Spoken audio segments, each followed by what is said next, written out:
The following podcast contains mature language and adult discussions.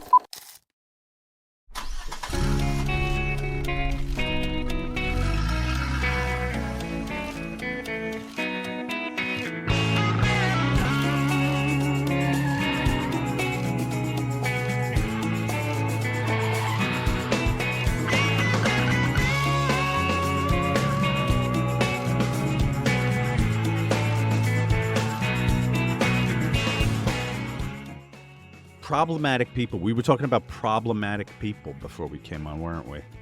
Aren't we all fucking problematic? I love the decency committee out there that decides to cancel people and all that shit, as if they don't have problematic shit going on. I wish we could all just kind of compare our problematic natures and be like, well, you know, I fuck dogs, but that guy's up on charges for whatever.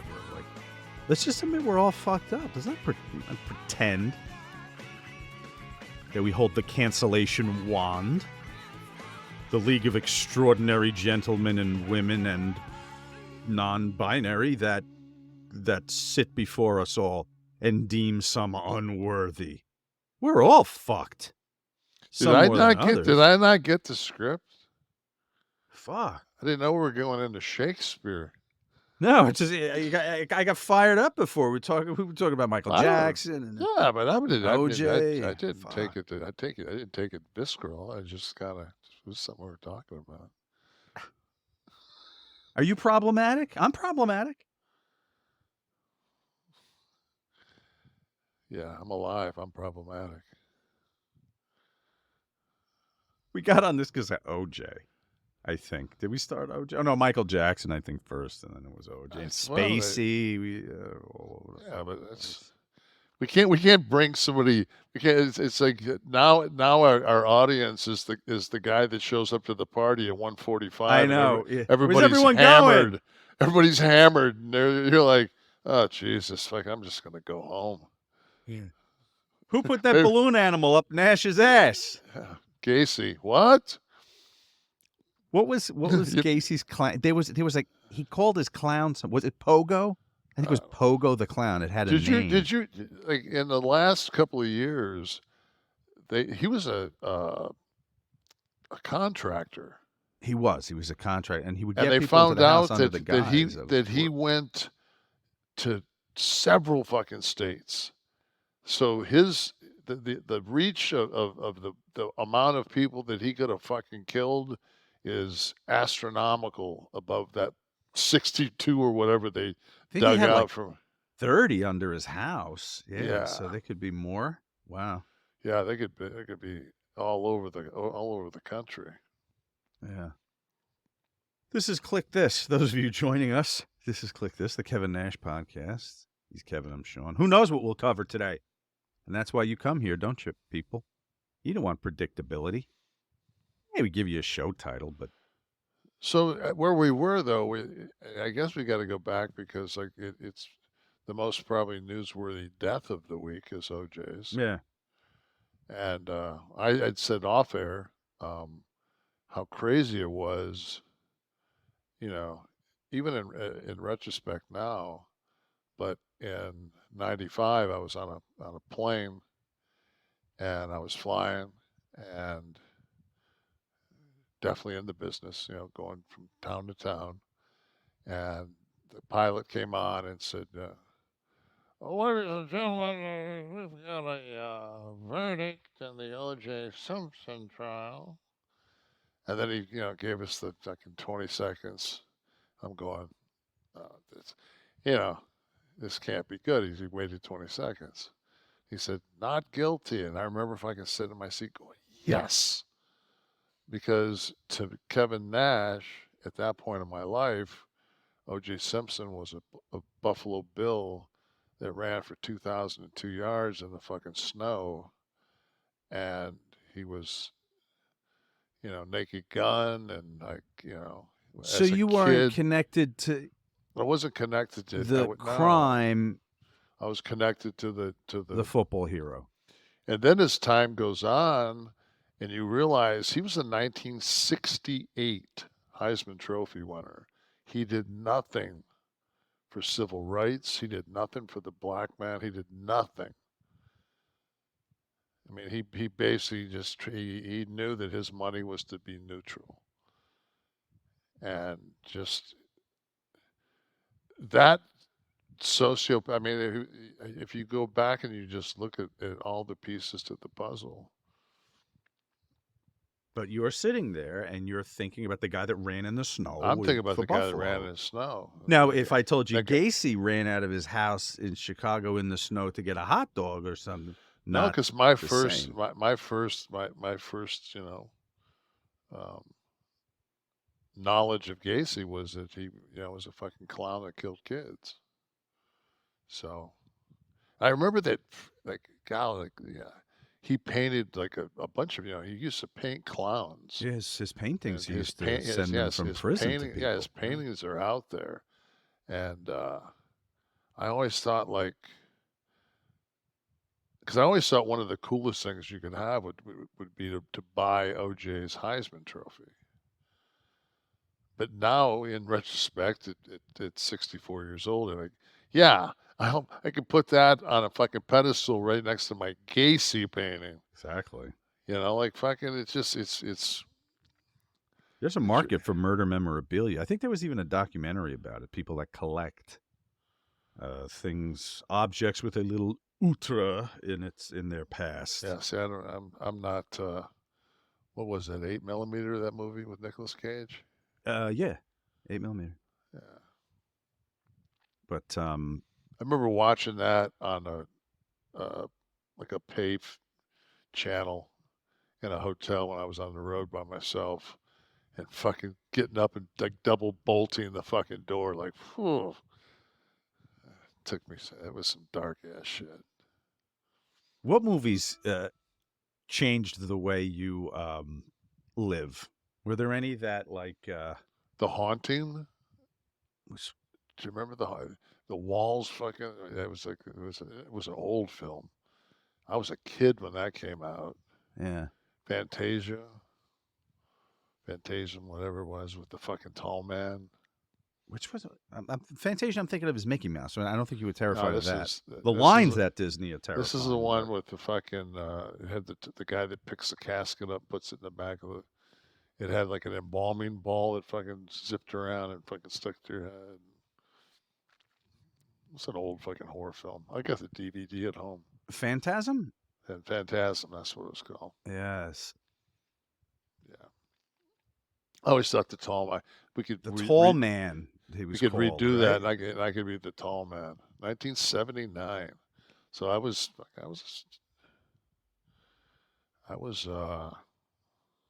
sophomore in college. I rewatched it about a year ago, and it wasn't as. Oh no. No. I remember the vibe you're talking about. Like it's as a like kid. it's like I remember sat with me. I remember when the first Exorcist came out, and like my brother and I had we had a stereo in our room. Uh-huh. With the speakers and a turntable, but it also had a radio, and it had 8-track. And I think it had 8-track and a cassette. Yeah. And one of those gimmick. Yeah, and sometimes we put on an album, put on like a Pink Floyd or something like that, and then just take the arm off and just let that motherfucker play like all night long. Yeah, just over, and then you wake up, and fuck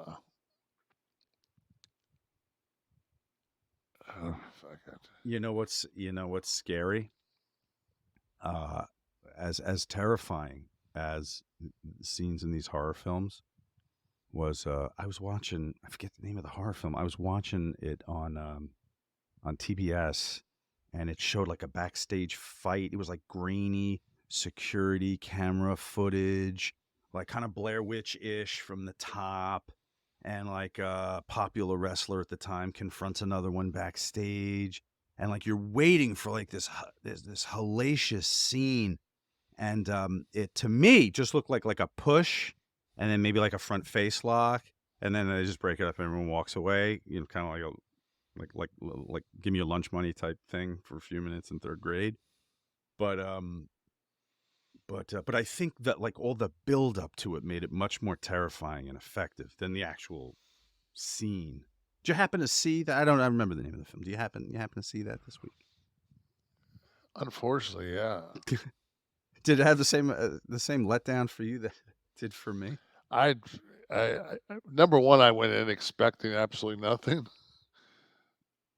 So You didn't build that up in your mind at all from like the coverage or us talking no, about it or anything. Okay. no, because but the fact that they put so much emphasis on this Zapruder film, so the A&E Zapruder film. I'm thinking like, wow, I mean, and then people are like, yeah, but Punk did push him. I'm like, are you fucking kidding me? Like, yeah, because if I recall, Phil's statement was, I didn't strike him. Like I didn't punch him. well, you didn't. He didn't punch him. So I've never seen a fight in my life where somebody didn't throw a punch. Scuffle, maybe we'll call it. No, it's not even a scuffle. It was a misunderstanding at best. And how if anybody fucking felt in any way that they were in harm's way, then they were probably on the spectrum. So why then do you think this got the coverage that it did? I mean, everybody talked about it. Only a handful of people are there, so this just kind of takes on a life of its own. Why? Yeah. Because we don't hear about fights in wrestling anymore, or nobody beats the balls out of each other in the locker room anymore. Like, I guess that if you've never been around aggression in your life, like I remember I think it was Scott Armstrong was down at the performance, and he used the term. I think I've told this story before, but he used the term you just fucking go gas station. And I never heard guys, that. yeah, and he said, but the guys were like, "What do you mean?" He goes, like you go to pay for gas, and you come back, and the guys next to you are fucking wolfing on your fucking old lady, and they don't realize that you're with her, and you just go gas station, you just go fucking berserk and beat three fucking guys, before the three guys even know what hit them. You've, potatoed everybody fucking 3 or 4 times. And they were just like staring at Scott. Scott says, how many of you guys have been in a fight before? And there was like 8 guys there, and nobody fucking raised their hand. And I was just like, wow. Right. Like, I remember like fist fighting when I was 4 years old. Didn't everybody like our age fight? Like, there were no play dates when I'm a little younger. When we were kids, you went out to the street and you played with whoever was outside. Yeah. And someone was in a fucking fight every day. Everyone stayed friends, but there were fights all the time. I guess it's very different now in that well, you know what, dude? Wrestling's different though too. Well, You're talking about a locker room with go by Harley biology. Race. You've talked about this. Go by biology. Like, our testosterone level is like 30 points higher than this generation's testosterone level. It's like, I'm gonna need medical proof of that. I don't know. fucking look it up. How does this happen? Because they eat more greens, maybe? Fuck. Kale? The answer's in kale? Yeah, I don't know, dude. I watched it. We were supposed to talk. I was expecting to talk about something pretty... Yeah, the hilarity of it is how they tried to take this nothing happening clip of 2 pushes and tried to make it somehow into a shoot angle for the tag championship that was coming up, because the Young Bucks, after fucking witnessing this horrific Tate LeBlanc-Bianca fucking murder, Crime scene tape. Yeah. I mean, it's just fucking. I couldn't tell, but it looked like fucking at one point Phil actually, with Perry's blood, wrote Helter Skelter on the wall behind him. Pigs. Yeah, but and then they tried, like, the reason they lost the match in Wembley was because they just weren't focused. No, motherfucker, you lost the match because that was the finish. It's like, what the fuck? What are you doing? But here's how I feel, and I think we're going to differ on this. If you're going to show the footage, Tony Khan made a decision for a ratings bump, obviously, right? Let's be honest. He's going to show this. To just show it as a piece of news or something, it's a wet fucking fart. It's not going to deliver what fans have been talking about. So to tie it into an angle so that it had a place in the show somewhere, I thought was a good decision. I think I'm the only one that I've read or listened to say that. If you're going to show it, if you're making a decision to show it, to tie it into something on the program is a way to get it out there without building it up. Yeah, but it ties into the CM Punk chant. All right. Well, now that was an unexpected. Oh, okay. That was an unexpected. Because he did. You know what? You're right. He was a part of that company, and he never got a response. It's amazing how that fucking guy gets. I mean, it doesn't matter if he's gone 13 years, 20 years. I mean, everyone knows Punk was in the fight. I mean, did you hear the chant, by the way, when they were playing the video? I didn't hear it, but I might have just had the TV too low. Did you actually hear the chant? No, I didn't hear it. Maybe it was just in the house and it didn't come over the television. No, fucking you got to. I read Bubba's tweet. I saw a tweet. Yeah. So I went back and I went, oh, okay. See, I don't watch it. I don't watch anything that closely.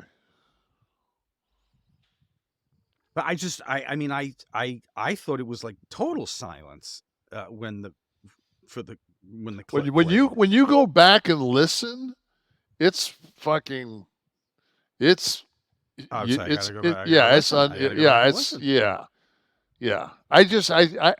that fucking I had the TV so low because I went the opposite way. I thought it was such horse shit to try to tie this into making fucking money and fucking a pro wrestling tag match. It was just like, well, if you're going to put it on TV, you can't build it up as an exclusive because it really didn't deliver much. So if you're going to use it for the pay-per-view, you know the thing that shocked me? I was watching the footage beforehand, and they showed the Wembley show, and it's a full fucking house. Was it 80,000? Whatever the hell it was, we talked about it. How is it possible to go same product to go from 80,000 to struggling to put 4 in your TV tapings? How is it possible? I mean, watch a Major League Baseball team fucking sell all their fucking talent, and watch the next year where they can't put fucking 2,200 people in. Is it just the product? But I feel like the AEW, they're like gay for AEW. That crew, like no matter what they do, they're gonna be there. So how is 80,000 there, and then you can't get 4? I'm looking at Wesley saying 80,000 in a market that never gets big shows. Until last year. I mean, it's true. Like the last time somebody ran location. Wembley, Location. last time somebody we used to run the UK, and you could do a test of strength for fucking the first 6 minutes of the fucking match, and the crowd be hot. Oh, fucking! You didn't lose a soul. People holding their dicks so they could. I can't piss during this. They got me. Glad I was. It depends. It's like fuck. It's Well, yeah, it certainly didn't deliver from that aspect. Especially after, the Mania hype that we just all went through. And, See, I wouldn't have chosen this week if I'm Tony Khan to do that no, because no. it's standing next to It's me standing next to you on a stage. I- Here's Kevin Nash and ladies and gentlemen Sean Oliver, and I walk out my 5'9" ass. I mean, it's like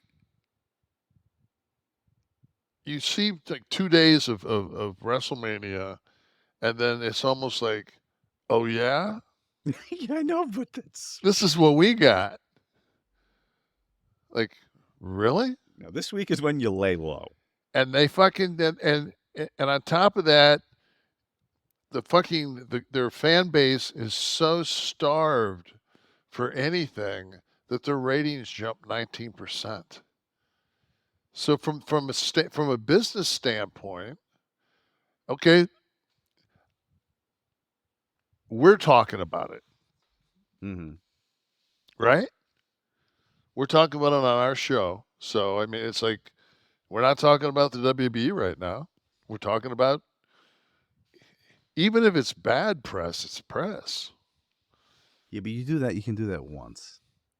Oh, because it's not your product. No, that's yeah, going. they just fucking cried wolf.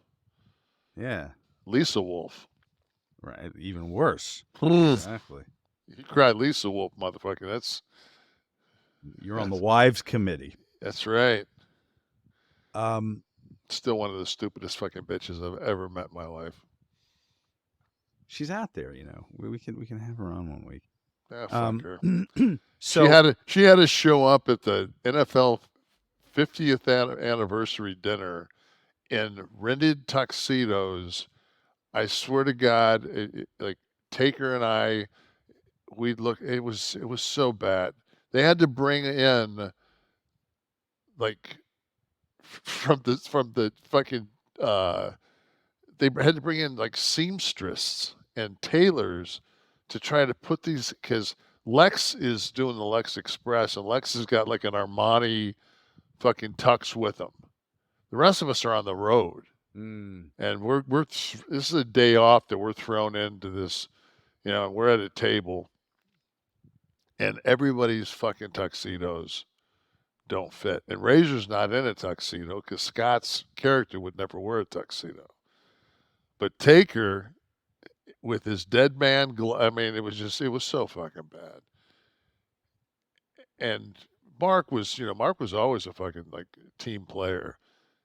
He even threw the fuck this flag on that one. Like, fuck this. I said I wasn't doing it. I just said I'm not going out there to make a fool of myself. what was the event? The 50th anniversary NFL. Like I remember Diana Ross saying, like that was the highlight to me, was fucking, I watched, and it was taped. So like, she performed like 19 times. Why were you guys there? Just as ambassadors for the just to see WWE product? Just to see how bad we could look in rented tuxes. I guess it was kind of like that, showing that clip. Like just one of those things where just like, that was back still in the days where, if you were a pro wrestler and you showed up on a talk show, you showed up in gear. Right. Hey, we were talking about the AEW show. WWE did get a mention that night from Will Osprey. Maybe not by name, but he did respond to Triple H. Well, I hope he's got a 20-year fucking deal with AEW. I hope he can fucking kick a soccer ball. That motherfucker, Paul has a good memory? Probably not. I mean, Cody fucking beat his fucking crown with a sledgehammer. Cody's, All right, but here's here's the difference. Paul's not. I'm gonna ask you something. All right. If it's in the spirit of competition in the business, if it's Vince and Eric, you know, it's one thing. Fight's over. I understand why you did what you did. You know, you were standing opposed, wearing different color uniform than me. But Will did the boss's daughter thing. Does that make it different? If you just got up there and said, "Yeah, I work my schedule and blah blah blah, I grind, motherfucker." I think that if I'm Osprey, there used to be the old Puerto Rican, you know, down in Puerto Rico, and the fucking phone would ring, and they pick up the phone, and they say, "Hey, it's Nash. What do you want me to tell him? Want me to tell him fuck you? No, no. Tell him to come on down. Then we'll fuck him." So that's where they're at right now. If he ever fucking goes, if he ever goes in there, then he'll have to figure out whether it'll be handled in person. Is what you're saying. Yeah, I mean, if you got the balls to fucking take a shot at the fucking boss's wife, and then you got the balls to fucking show up and ask for a fucking job, you better fucking be able to have the balls to take whatever he's gonna dish. Do you think that Paul would look past that and ever hire him? Yeah, business, right? I don't know. I mean, it ain't like somebody's throwing 100-mile-an-hour fucking fastball. I was gonna say maybe it's the name we're talking about too, though, right? It's a work. You know, everything's a work. It'll work. I'm sure you can find some. I mean, is he an exceptional talent for that style? Absolutely. Mm-hmm. Is there a place for him in this fucking business? Will? Absolutely. I watched. I mean, I watched this match that everybody said was 11 stars, and I watched it as Kevin Nash, and then I watched it again as somebody that was John just Gacy. no, just was. I was just watching it. You know, I didn't watch it with a set opinion. And I said, if this, you know, I listened to the people, and I said, people, and Wes was very instrumental in me giving that a chance, because he said that of all the, you know, he took his father, and his father's like 70, and he said of all the matches, he said his dad was just like, wow. So I think a lot of that translates in person. I just think that, you know, Paul didn't mention him by name. Therefore, there's no reason to get ass hurt. It shows why he's an indie-rific guy. It shows why he didn't make the move to he's just not smart. He's not smart to the business. Jade was. I was going to say business-wise. Jade was smart. Right. Now look at Jade. Gotcha. Very good. Some feedback from last week's show. Of course, we covered WrestleMania in depth. Titus and Doomsday Tondick. I didn't think you would crap on the match that was closest to old school. LA Knight and AJ had a great match, and AJ lost on the only BFT delivered. Protected that move for sure. That may be true. I did talk about how the finishers were being used all over the place, but maybe in that match. I'm not saying that we should. I don't think we shit on it. I just think that of everything else that was put in front of us, it had probably the least amount of buildup. Yeah, we talked about that on here. That it was kind of thrown together. It was a match, and I felt they gave the Slim Jim fucking, you know, you start a match. I mean, it's so important to LA Knight that he's going to give away a car to some fucking, you know, somebody they fucking brought in from West Virginia. So Tom Talker 2000, it is kind of ironic how they can have Cody blade on Raw but get absolutely no color at Mania. Kind of a letdown considering all the hype from Rock building up to the actual pay-per-view. Perhaps they should have done away with the Raw blade job and saved it for Mania. Your thoughts? Better to bleed in the build-up?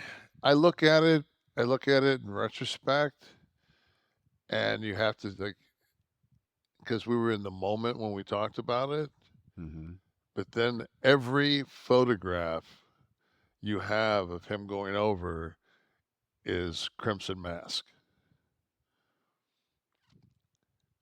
If he were to blade at WrestleMania. Yeah, because now every image you have of the night he won is going to look like he was in a car wreck.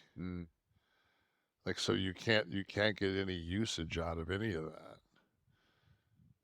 It's a good point. Didn't think about that.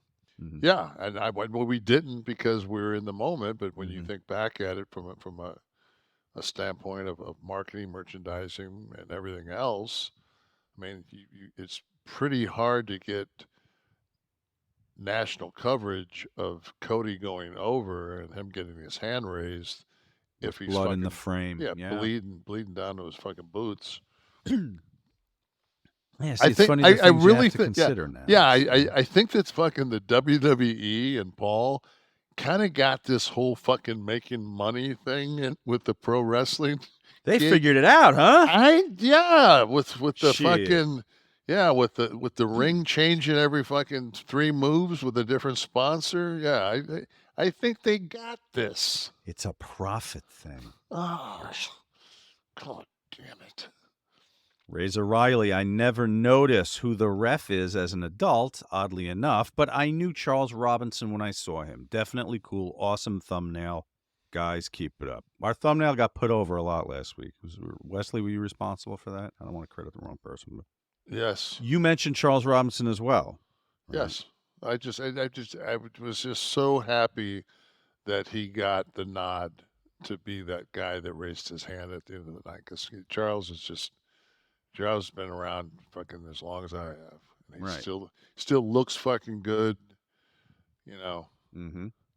Like he was one of my I booked the little Nate gimmick. That was all, that was on my watch. Right. So he would, and Razor Riley said he never noticed who the ref was as an adult. Like as a kid, is that something that you were much more aware of? I don't know. But okay, it was Steve, by the way, with the Steve Kaufman to be credited for the thumbnail that you guys liked. Jeremy, thank you, Steve. Jeremy said, loved the WrestleMania review. Always love to hear both of your thoughts on booking and match psychology with modern wrestling, especially big sexies. I feel more wrestlers need to take his advice on psychology. Well, but as you were told at the Performance Center, it's a different thing now. Different thing. So maybe it wouldn't fly from a like the fans wouldn't be used to. But if you're hitting the bottom, brother, if you're hitting the bottom, you're fucking good. So you can put all the fucking you can put all the twist turns and like we brought up the street fight. We said it was white versus black, and they were beating Bobby Lashley down with canes. So, so and so's Croatian, and this guy is Puerto Rican, and I mean, Jesus, it was just. It's like we said the thing about flat Earth, and people are like, you don't believe in flat. No, of course we don't. You fucking baited mother. Like Jesus Christ. When I was a kid, we used to go to Howell Lake, and you could fucking take a fishing pole down there and put a Cheerio on the hook and throw it in and catch a bluegill, like all day long. Today, yeah. Yeah, it's just like it's the same thing. It's just like, oh, come on. Pseudonym said, hey, Sean and Kev, I think Robert De Niro said it best in the movie Wag the Dog. When speaking about the JFK assassination, I read the first draft of the Warren Report. It said he was killed by a drunk driver. I highly recommend the movie. I have to give that a rewatch. Josh Pope. I like when somebody says, I watched this, and Oswald did it, and that's it. And it's just some person's opinion. And we're supposed to go, oh, Derek Thornton. I didn't know you felt that way. I'm completely convinced now. Like, come on, dude. It's just your opinion. It's like people like, you hate Trump. I don't give a fuck about him. He doesn't have anything to do with my life. If he becomes president of the United States, I'll get a tax cut. Come on. You know, you produce content. You've got to crank stuff out that's talked about. So you can't really go down the middle of the road with much stuff, right? It was like they showed stuff on fire. God, it was the guy used to be on Vice, but Vice is gone now, and God, I'm going to butcher this guy. This is for my crew in the back. He's either Scottish or Irish. He's got glasses, and he's like he does like reporting, and he is that his name? Shane Smith. He's husky, but he's not tall. Is that the guy? He was on like, what was he on last night? Let me see him. You have to pull him up a little bit. That's the love child of Ricky Gervais and John Wayne Gacy. No, this is a journalist. This is a guy that's still working. He's putting microphones in people's faces right now. And but they were talking. It was a Trump rally, and this one lady said, "Oh, I just can't believe that Joe Biden would make a transgender awareness day on Easter. It's unacceptable." It's and the guy says, "Well, you do realize that like this is something that was came several years ago, and it just so happened that this year it's a set date, and this year that set date falls on Easter. It wasn't like." And she goes, "Oh, well, I'm glad you told me that, because that completely clears that up, and I understand that now. Thank you." It was on the news yesterday, and I just said to myself, like, see, I absolutely still have a thread of hope for this. You got a this little faith world, in it, right? Yeah, I was just like, there we go. See, it's just, and I'll do the same thing. People will tell me something, and I'll go, and they'll give me, and I'll say, oh, The Will Osprey match. Right. Still, I mean, I'm not going to book that match. And she's not going to vote for Biden. No. But she could admit, as you could with Osprey. As the first person said, though, that she was there, and she said, that what it was they were talking to white nationalists that were Christians. And the one lady said that the Christians were under siege. And the reporter said, well, it's, supposed to be separation from church and state. And like they were all saying, no, that Christianity should be the American religion, period. There should be no, and that's melting pot thought.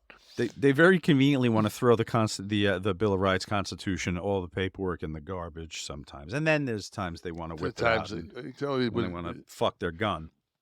Yeah, so I mean, it's one of those things where just like, ugh. I think of Chris Christopherson. He's a walking contradiction, partly fact and partly fiction. The fucking preacher. It's just like, come on, man. And she said that and she had a shirt on that said, "I'm voting for Jesus Christ."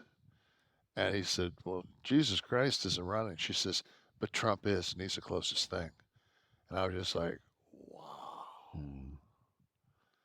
Like that person, they gave her keys to a car. and she gets to drive. Reproduce, possibly. I mean, he's a lot of things, but I don't know. Christ-like, probably not going to be top of my list. No, indeed. Josh Pope, some heat brewing. ECW was cool when Mick Can I I got to say anything though, that, you want. This is your show. I'll leave. yeah, you. but Go just to, because I know we've got a few mouth breathers out there that I just have to make sure you get this. He's not Christ-like because if he couldn't go into the service because of bone spurs, I doubt he's going to take nails through his feet and his wrists. Okay, go. Okay, well done. Josh Pope, some heat brewing. ECW was cool when Mick shit all over that hardcore shit. That's the best heel shit I'd ever seen. Fuck those ECW marks. That's Josh's take on ECF&W. Steve, you have a prototype of those shirts you can show our fans? If you haven't gotten our merch, we have plenty of merch available. The link is probably below us there. Steve, bring those up when you get a second. Can enjoy some of our wares. There you go. Kliq F'N This. There's also a Kevin F. Nash shirt. Is there not? I love it. Go there and buy it, guys. Be the first. I said earlier today in our group text, I was against profanity. Well, that's why we just have the FN. Oh, okay. Obviously. I just thought that just even it's like not mentioning Triple H by name in your promo. Right. Just put the FN and it could be anything. Because everybody's just happens to be married to the boss that's running the companies. Free Royal Power Hour, a Christ. business-wide problem. Unrealistic strikes. It's awful. On another note, claiming there isn't more than one style is just false. Gunther doesn't work the same as Sami Zayn. Owens doesn't work the same as Orton. Orton doesn't work the same as Bronson Reed. Yes, some guys are similar. They aren't all the same. Some are vastly different. As far as the Let me ask him a question. Well, let me finish him, and then you can have him. I'll give him to you in a second. Why are we giving him this much fucking coverage? Who, the question? Yeah. Because there's 2 points you're going to want to address. That one, and then it says, as far as the counts, shouldn't kicking out after one be reserved for pinfalls early in the match? Less pinfalls early in the match means less kickouts at one. No, that was the point, that they were kicking out at 2.5 in the beginning of the match. But right. Go ahead. Take the style. I'm just saying that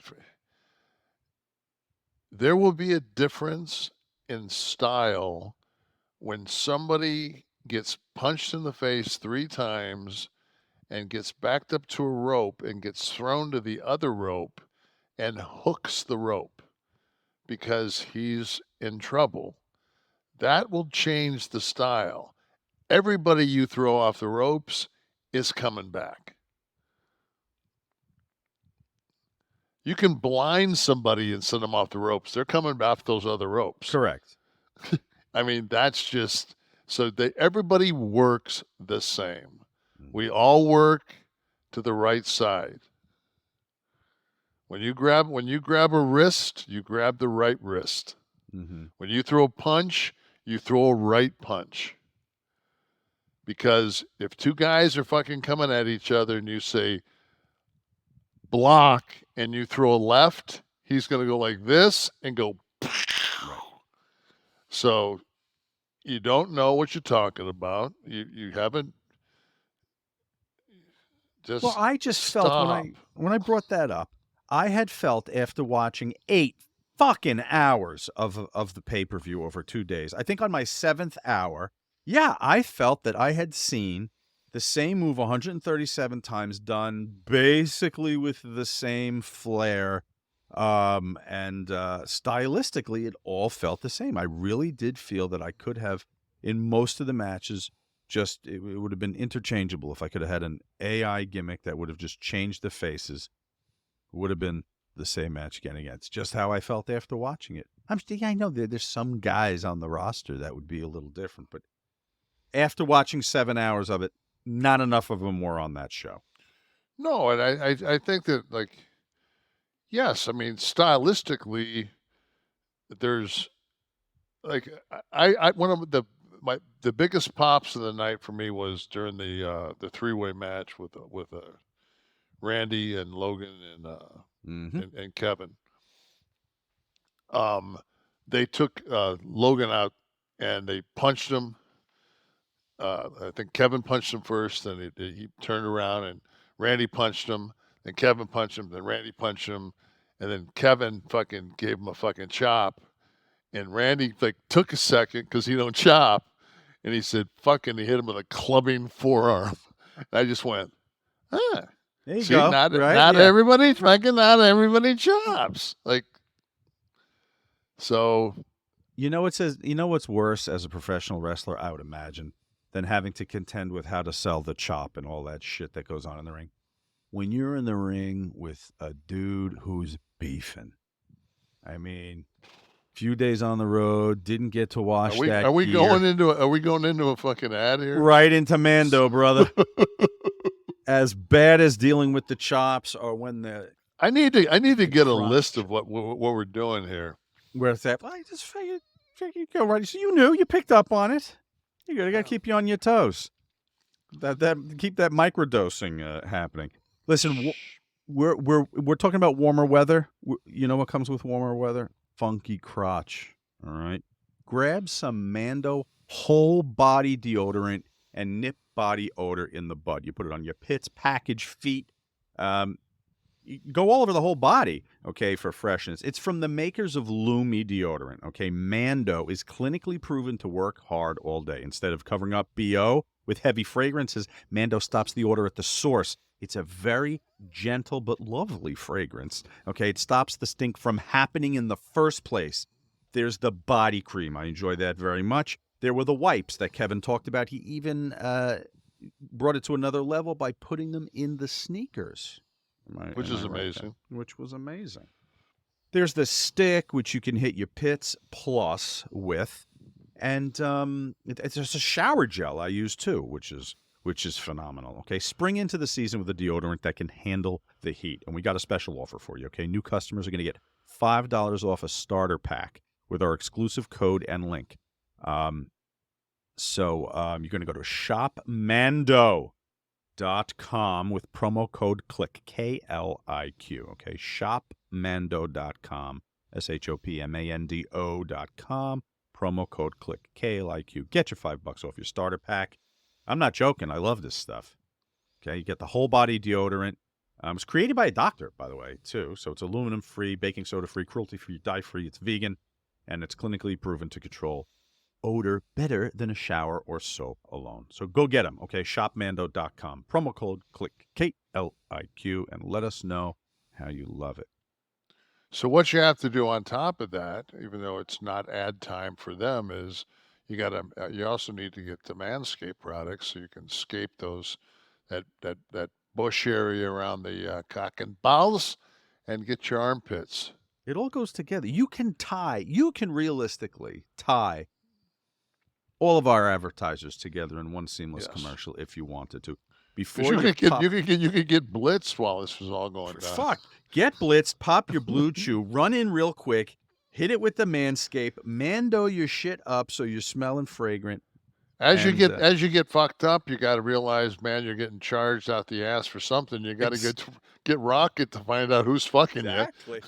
That porn subscription you've had rolling over month after month, it might be a good time to knock that out.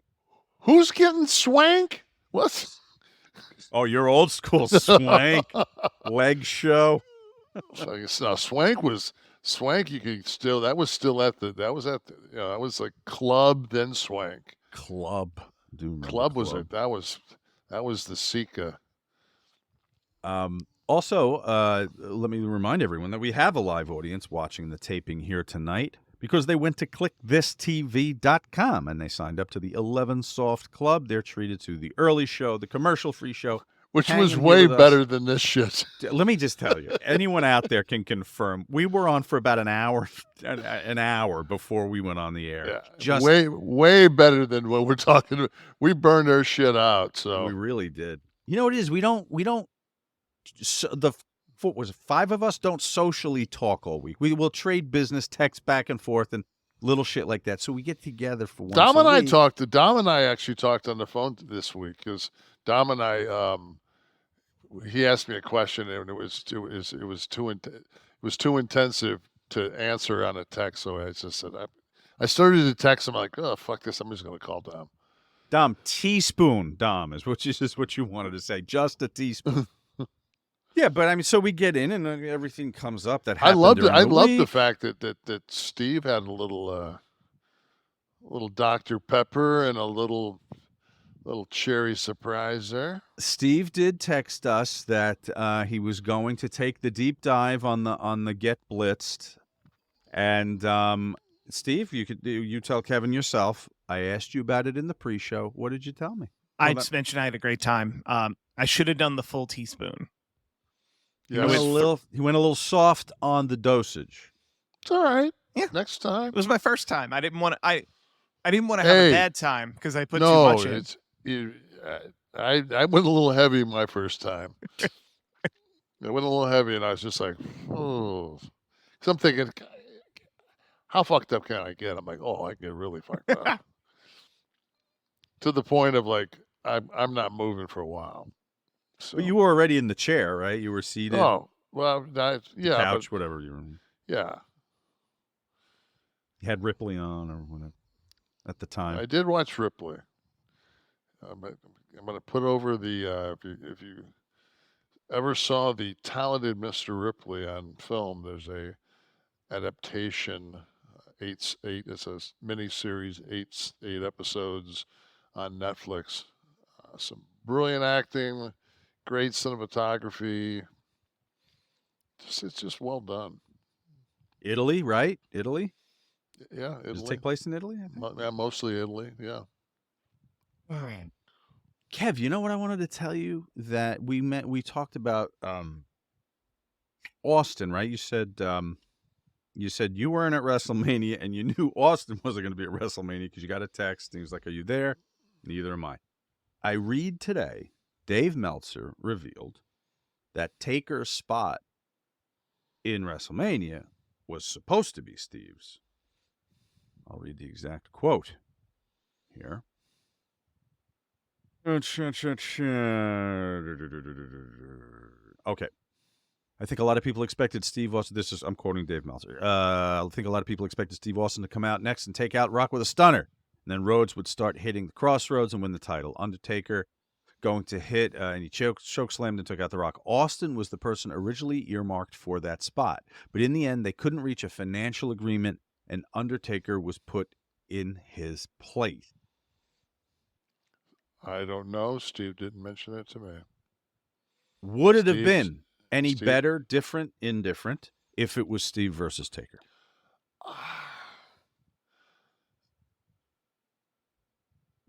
I think so, because I think that the Undertaker is such a. It's like it's the gimmick. You know, it's like especially with WrestleMania, it's the whole. You know, it's the hat. It's the Undertaker. It's not Mark. Mm-hmm. Where it was Mark with a fucking beanie on and a hoodie that and I'm not taking anything away from. I mean, it was still a fucking huge pop. And I read on X and on several other things that it was like people went through the roof for that. It's just Steve has such a much longer history with Dwayne. See, in my mind, when I think I think Rock, Austin. For that era, I'm talking about Rock, Austin, Mankind, right? Talking about the Attitude Era right there. I think of Austin, Rock, Mankind. Oh, I wasn't going order. I'm talking about the three faces that occupy and Vince actually. So, you couldn't. That's to me like. To turn the lights out and turn around and Taker be there, fucking, you sent me a clip during I was like, I don't know if it was after or before, but it was when they hit Steve's music and he came down and fucked Rock and put Mankind on top of him. Remember you sent me that clip, Sean? Did I? Yes. I don't remember I did. Okay. I very did. well could have. Okay. And the pop is unbelievable. Oh, because I couldn't. Oh, yeah. I remember that. Yeah. Yeah, it wasn't for the match. I couldn't fucking. But the crowd looked like it was moving, like they were doing the wave, yes, but they weren't doing the wave. It looked like CGI. Oh, it was incredible. Yeah. I mean, the fucking and so like Steve is lightning in a bottle, and he always will be. There's never going to be that glass break. That it's just there's never going to be anything that. And I mean, if Steve doesn't get hurt, I don't think Rock fucking hits the fucking heights that he does. Like everything happens for a reason, because basically, I mean, I'm not to be a dick, but Rock has came out and said that when he sees something that gets over, he takes it. Mm-hmm. When Steve went down with the neck injury, fucking Dwayne took a lot of fucking Steve's shit and incorporated it into what he did. And then, lo and behold, Steve came back. Mm-hmm. But I think that Steve, was making $25 million a year then. Wow. I mean, yeah, I would have liked to have seen Austin. I saw where they said that Cody Rhodes did over $1 million in merch for WrestleMania. Just for WrestleMania, yeah. Yeah. No, I believe that. Now if that would have been Steve's gig, that would have meant that Steve made $500,000. Because Steve was on a 50-50 split. For merch? That's when I knew we were dead. We came in as the NWO, and we fucking knocked that what shirt down to 2. I said, we're fucking dead. You're fucking with a guy that's been pulling the sled. You're fucking with his money, man. Like we're dead. Right, because your merch started to be sold, the NWO, with WWE, and that moved the 316 and watts and all that stuff. That was costing him money, and you know what, man? We're very close friends and always will be, and I have no animosity whatsoever. That we were supposed to go over at that Mania, and it was supposed to be our night, and it ended up being Steve's night, because as they say, to the victor goes the spoils. They won, we lost, we sucked it. Scott was gone shortly after. I had a bunch of injuries, and that's fucking life. Right. We talked here about the changes in production, subtle things that we've been noticing. I liked the some of the walk down, like the Steadicam shot down from ringside to the ring, just little subtle things that have been popping up, and they addressed that this week. First of all, they built a new studio in Connecticut. Did you see any of this? There's a whole new where is this here? Come on. What's going on here? There we go. So a whole new production studio, 30,000 square foot. Go ahead. I'm just saying that I know there's a lot of men out there that their wives, if their husbands watched another fucking 7 seconds of wrestling during that weekend. I took my wife through the fucking through the March Madness right into WrestleMania. Oh. With a hip injured, surgery. Couldn't even get up to walk away from you. No, it just and I mean, and that's the TV room with this, and she's fucking. God bless her, man. She watched it all with me. So you did a little Ripley to make up. We both dug that. I knew I would, because Okay. I mean, it's good. It was good cinema, as they say. He's a brilliant actor, the guy that plays. Yeah, what's the lead? We talked about him. Wes, what's the lead? I'm gonna have to watch this. Andrew Scott. Andrew Scott. Okay. Yeah. So for our fans of Wes, cinema, Wes, did he get an Oscar nod for that other film? yes. There you go. Yes. All right, so we'll turn our fans. We have a highbrow audience. I'm sometimes surprised, Kevin, by people that approach me in certain like sometimes like at a Comic-Con you expect to meet some fans, maybe at the pub you expect to meet some fans, but where was I recently? I was in Versace in upstate New York at the outlets, and the gentleman that was helping me or my daughter was trying something on and whatever, and he's like, I recognize your voice, man. I was like, okay. He's like, you the wrestling guy with the podcast with Kevin? I was like, yes. Okay, so he recognized he was a listener. So, but in Versace, right? You may not expect the Kliq This arm to reach there. Well, I don't know. After you fucking wore the robe on New Year's Day, I told him. I said you should watch. You shouldn't listen. You should watch because I had your wares and anything you want to throw in the bag to get on the air. But please feel free to do so. I got nothing. And then I was in Bermuda last year. I ran down to Bermuda for a little bit, and I walked into a Diamonds International in Bermuda, and the guy, native guy, I guess, is helping, walking around. He's like, hey, I just got a question for you real quick. You the wrestling guy? I'm like, yeah, I guess. I'm not a wrestler, but he's like, yeah, the guy in the back was saying he was afraid to come out, but he saw when you walked in, whatever. So Diamonds International in Bermuda and Versace at Woodbury Commons. So we can give art house cinema recommendations to our listeners. and then the film that Andrew Scott was in is called All of Us Strangers. It's on Hulu right now. It is there is some gay tones to it. Oh, listen, if you need to fill your dance card with dick sucking.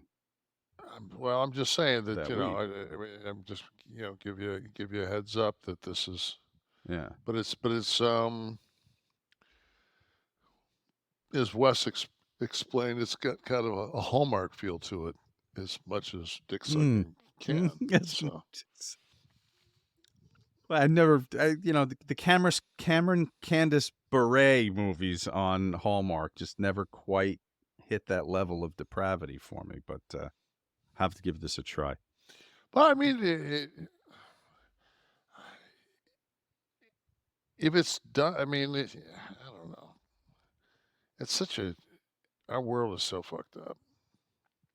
Listen, you can handle, explicit fornication, gay, straight, whatever, in a film is often unnecessary.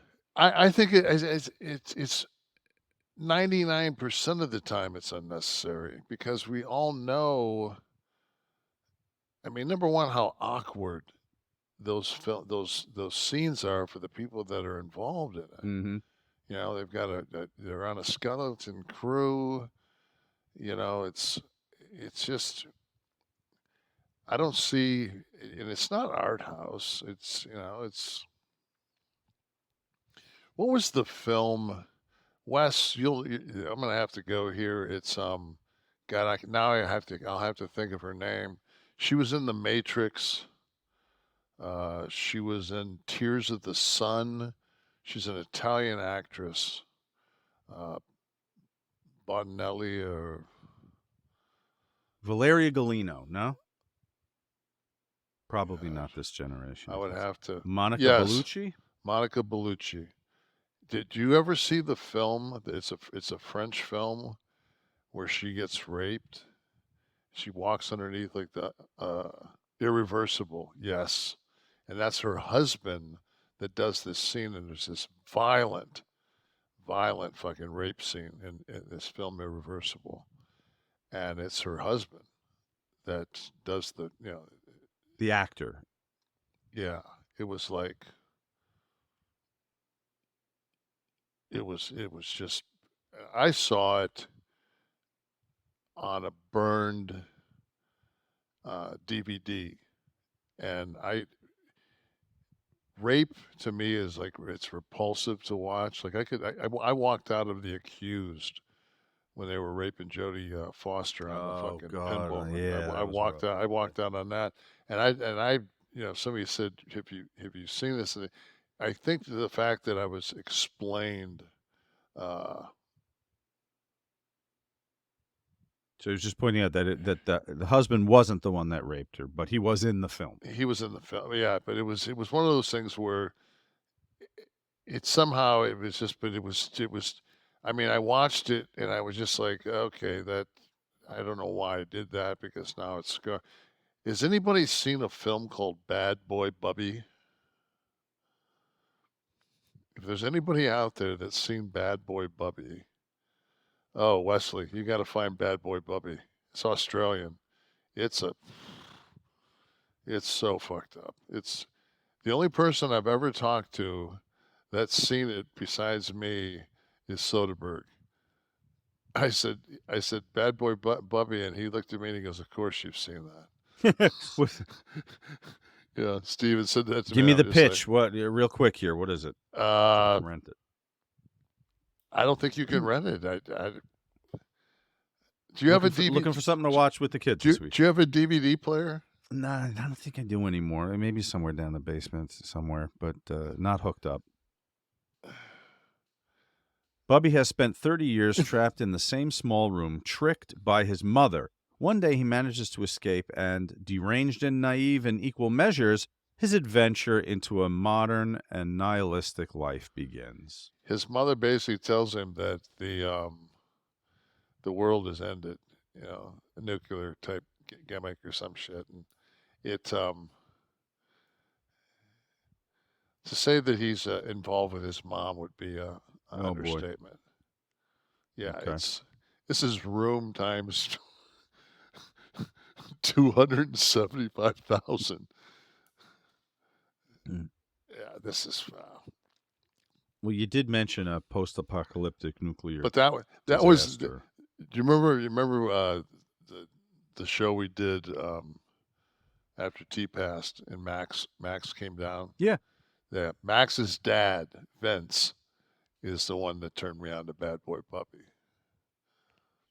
Is he a film guy or? Yeah, he was everything. Like Vince was everything. Vince was such a great friend, and he was he always was very cutting edge on music and film, and that fucker died on me, but we were supposed to grow. It's like Scott, like goddamn man, we're all supposed to grow old and die together. Same with my boy. Yeah. It was your film buddy there too. Yeah, right? Connection to all the offbeat stuff. Yeah. Music too. Too. No, it was just, the thing was that Tristan was so involved with Vince. We were like Tammy and Max and Vince were like Max and T were best of friends, and Tammy and Tam are best of friends, and me and Vince were best of friends, and it made, it was like we vacationed, God, I don't know, 12, 15 years, since the boys were maybe 6. We went up to, they live outside of Pittsburgh, actually Transfer, which is people, on our show here. I think Dom knows where Transfer is. Hermitage up that way. Transfer's a city? Yeah, Transfer, Pennsylvania. Okay. Well, did they move after? He moved before Tristan passed, right? Max? Max was already up in. He's always been. He was. Yeah. He went to film school. He was. Max lives in Pittsburgh. Right. Oh, okay. So he was never a local. No, it was always we just spent summers together and Okay. holidays, and but we were interchangeable. The six of us, that was just it was such a perfect crew. You know, we could go on a cruise. The boys would sit in the arcade all day. The the women would sit in the spa, and Vince and I would fucking pony up to the fucking bar. Mm-hmm. Just get fucking just. Give us another wine package. Take the late dinner. Is it tough to do you see them anymore now? Tammy and Matt, we plan on seeing them. Actually, one of Max and Tristan grew up with one of my. There's another family here, Louis and Peggy, that are close friends, and they have a daughter, Jeree. And the boys and Jeree were all good, like very, very close friends. And Jeree, God bless her soul, her birthday is on the day that he passed, and she like refuses to fucking celebrate her birthday now. But she's getting married in like October and November, and I'm doing the ceremony. Oh, you're kidding? Yeah. You got ordained for this? No, they'll go to the justice of the peace. I'm just coming in and doing the. I guess I'm there for the shits and giggles. When this comes out, you're going to get a lot of requests now. Once this airs, to officiate. As long as you can afford my fucking. I was going to say it's $75 to leave the house. Yeah, I could. Yeah, it depends. I could probably do it for $50K. All right.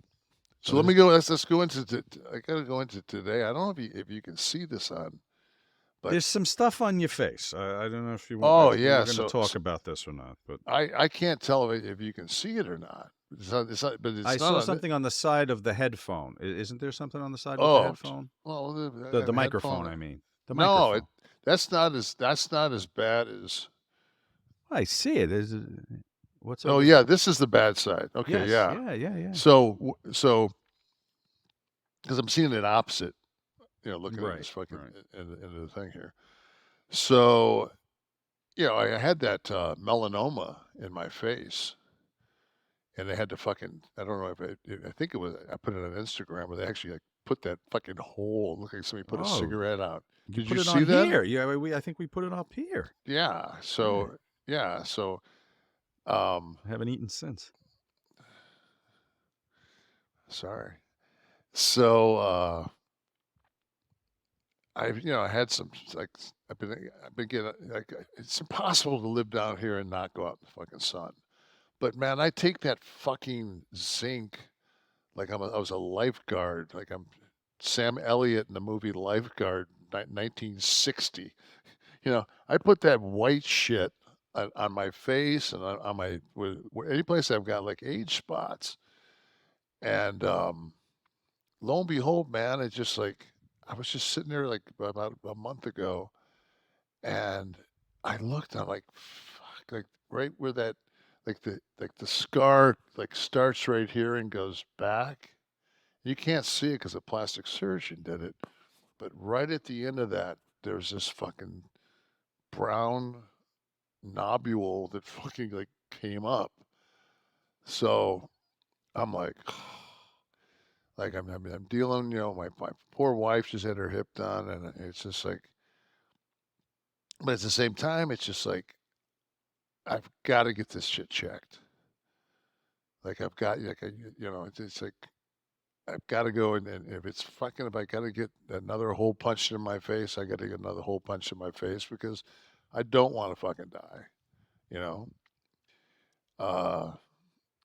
So. I went today, and I mean, I did the Lord's Prayer in my car, asked Jesus, fucking please, don't let this be cancer. And I walked in there. I said, man, oh, fuck. I sat there and she brought me in and she sat me down. She said, what's up? I said, man, she goes, I see it. And man, I swear, like, you ever catch yourself not breathing? She's got that, like, cosmic fucking goggle gimmick, looking at me with the light. And I'm like getting ready to go into a fucking full just anxiety panic attack where I can feel my chest getting tight. And she goes, that's nothing but an age spot. The best words, right? When you... I said, how about this stuff over here? How about this? She goes, all age spots. I said, how about these ones over here? She goes, age spots. She goes, what do you want to do with them? I said, what can we do? She says, well, fuck it, I can hit them with nitrous and I can burn those fuckers off. I said, they'll be gone? She said, yeah. I'm like, geez, I mean, it's like fucking, like somebody fucking hitting a crack pipe and then fucking bumping into you with the lighter like 7 fucking times, It's like, I'm like, whoa, fuck, man. Like, maybe I should have done this in stages. So, yeah, I got the shit burned out of me today. Yeah. But then once they're gone, you heal, it heals, it's gone, it's good. You get the skin tags that happens sometimes too. They can do the same thing, like around you. Yeah, but I mean, there's something about face that. is pretty. Yeah, it's intense. just when did I put that on my Instagram? Is that thing on there? I don't know. I think I'm blocked. No, you're not blocked no, on my Instagram. No, I don't think you did. I didn't see it. I didn't put that on Instagram. Maybe that was too graphic. Maybe that was what it was. Maybe I put it on and they put like a block or something. It was too horrendous even for... Yeah, you can't show this, sir. I'm sorry. The den of filth that is social media. All right, Kevin, the tap out this week. We mentioned our friends bringing us the tap out this week earlier, and that's Rocket Money. Everyone knows what Rocket Money is already, right? You might be overpaying for subscriptions you don't even realize are recurring, like millions of us are. In this day and age, we subscribe to everything. We sign up. We have multiple people in the house, overlapping subscriptions. That happens. Kevin said that happened to him with his son. And I'll give you an actual fact. 75% of people have subscriptions they've forgotten about. Okay, before I started using Rocket Money, I thought I had about, I don't know, I'd say probably like conservatively, I could off the top of my head name 8, 10 subscriptions. Oh my God, it was closer to 20. It was unbelievable. I couldn't believe it when it showed me what I was paying for each month. I canceled something my daughter had. Think about it. Between streaming services, fitness apps, delivery services, this is never ending, all right? But thanks to Rocket Money, you're no longer wasting money on the ones you forget about. And I don't have to either. Rocket Money's a personal finance app, okay? It finds and cancels your unwanted subscriptions, monitors your spending, even helps you lower bills so that you can grow your savings, okay? Rocket Money has over 5 million users, has saved a total of $500 million in canceled subscriptions. Think about that number. Saves the average member $740 a year when using all of the app's features, okay? We want you to stop wasting money on things you don't use. This is a necessity in this day and age. Rocket Money is. So cancel your unwanted subscriptions by going to rocketmoney.com/Nash. That's rocketmoney.com. Don't forget the /Nash. Let them know we sent you. We thank you, Rocket Money, for being on the Kliq train. And that brings me to the tap out this week. Kev, do you ever hear of Glen Goza? No. Okay. Well, I don't mean to be like I'm trying to see if I can't believe I would have gotten rid of that photograph. You're broken up that you didn't that they didn't carry the. Are you sure you posted it? No, I didn't post it. Oh. But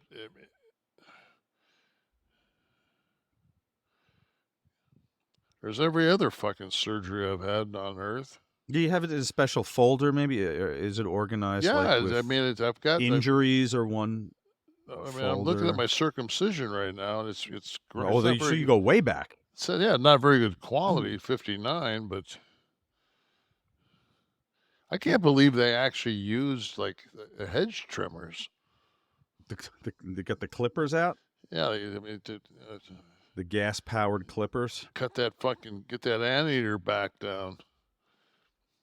Detroit General. Skin that back. Harper Hospital, baby. Detroit Harper Hospital.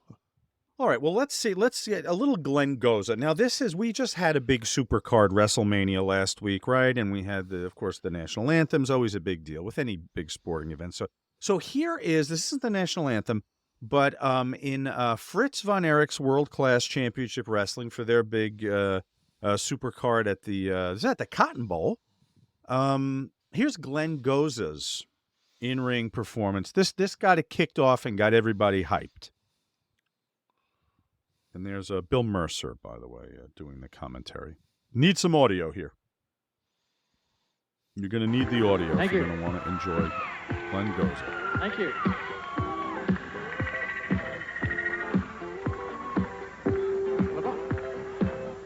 It's like a full house to me. Well, the boss called me up and said, come in to work. I just hung up on that slave-driving jerk. I'm going to wrestling. Going to wrestling. You think I'd rather be sweating on the dock or watching somebody use a hammer? All right. I'm going to wrestling. Going to wrestling. I don't know what the main event what the main event was that night, but the crowd was certainly whipped into a frenzy. Now, are we going to get copywritten on that because it's world class? Like, doesn't WWE own world class too now? Maybe they don't. Jesus Christ! If that's the case, just cut the fucking whole thing because that motherfucker ain't. Not worth the $5. Yeah, fuck. At least fucking eat the biscuit. I've seen on like other people do it. You know, if I blur the video, WWE won't get anything. All right, there you go. We get to enjoy the smooth stylings of Glen Goza. Why even? It's just show the fucking. Can't we just show the clip and then put the audio? Like, just show a fucking still and then put the audio. Well, you could. You wouldn't get the excitement of seeing his afro move in the wind. That was horrible. It was horrible. A fan actually sent that request in for that one. I forget who it is. I would have mentioned you if I marked it down, but I didn't. Go ahead. That's why I probably read the same thing. Oh, the comment. Have you ever seen this? We would tap out. Florida Man Jersey guy. Kev, this is the Disney edition today. 2 stories, one from a real Jersey guy, one from a real Florida man. They both happen at Disney? Both Disney centric, yes. This is going to be difficult. Well, we'll see. You're very good at interpreting the behaviors, much like a National Geographic scientist sitting in the bushes, able to look out and identify the animals and what the mating rituals are. You're able to hear these and fish out who is a Florida Man and Jersey guy. Okay, first headline. Drunk man beaten up and arrested after making fun of Disney guest with Down syndrome. And the second one is man arrested after telling staffer Al-Qaeda ordered him to blow up Disney World. I'm going to go with first guy that got beat up for making fun of the Down syndrome. I'm going to go that was Florida, and Al-Qaeda was because of the proximity to the World Trade Center. That was Jersey. Yeah, I don't know how you do it, Kev, but you did get that one correct. All right, the drunk man beaten up and arrested after. I'll guarantee you that the fucking guy that beat up the fucking the guy from Florida, was from Florida. Oh. So I was there, I'd have beat his ass.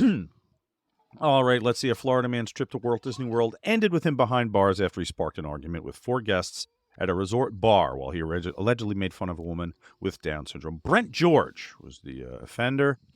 Arrested, charged with 4 counts of battery after the incident Parents unfolded. Must be proud. Bellevue Lounge inside Disney's Boardwalk Inn. So you are correct. He was intoxicated. Go figure. If you're in a Disney fucking resort at the bar, you're probably dropping at least a G for the room, right? It depends where you stand. But he was a Florida resident. He might have just gone there to drink that day. He and to make fun of. He should have got beat up for fucking going to Disney to drink anyway. I mean, fuck it. It's like going to a strip joint. No, man, I'm not a pervert. I just love the fucking $12 beers. They have great steaks. Great story from Waltman's book. I'm giving them all away. They're in the car. Joni's in the front. Paul's driving. This is when China and Triple H were together, and Waltman's in the back. And they're just riffing on shit, and Waltman's like, I love how all these fucking guys, such pussies, they have to tell their wives, oh, I go to the fucking strip club for the steak. Paul's driving. He goes, thanks.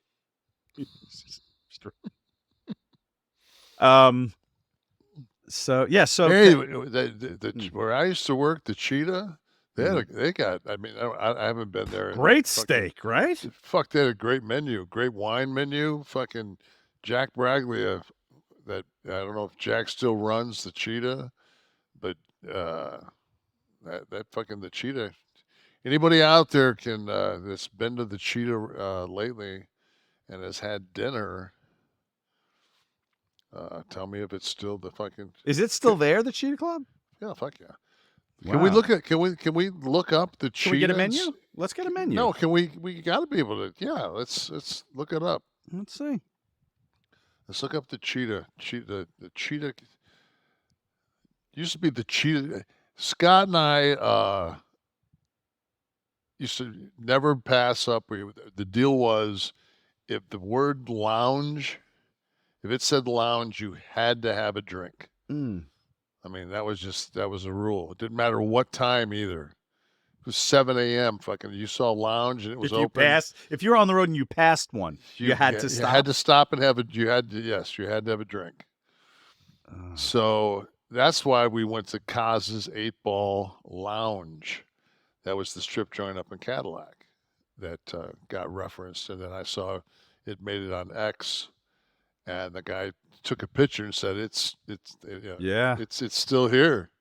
And I was just like, fuck yeah, that's the place. And he said, yeah, right across the street from it. He named the building that we wrestled in. And he said, yeah, he says, my brother-in-law or somebody got married there, but I was saying that I was telling the people that when at the wedding, like, I watched Undertaker wrestle here. So amazing. Well, if you find that menu, certainly bring it up. Yes. We'll see. I'll tell you what I would have ordered. There is no menu on the website. This is shocking to me. Southeast's most renowned nightclub, Cheetah Lounge, Atlanta. Still a lounge. Yes. I'm calling it the Cheetah Club. Why am I calling it? Was it ever called the club? No. They're closed on Sundays, if you were thinking. I'm seeing on the website here.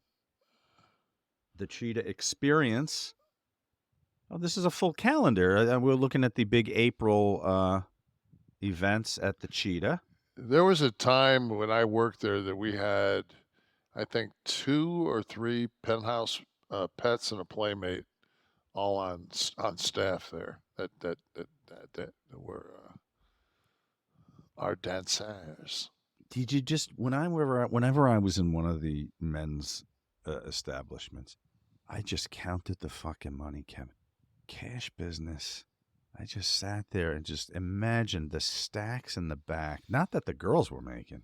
Oh, with the money the girls, the best gimmick ever was when you gave them cheetah bucks, and it was 1 for 1.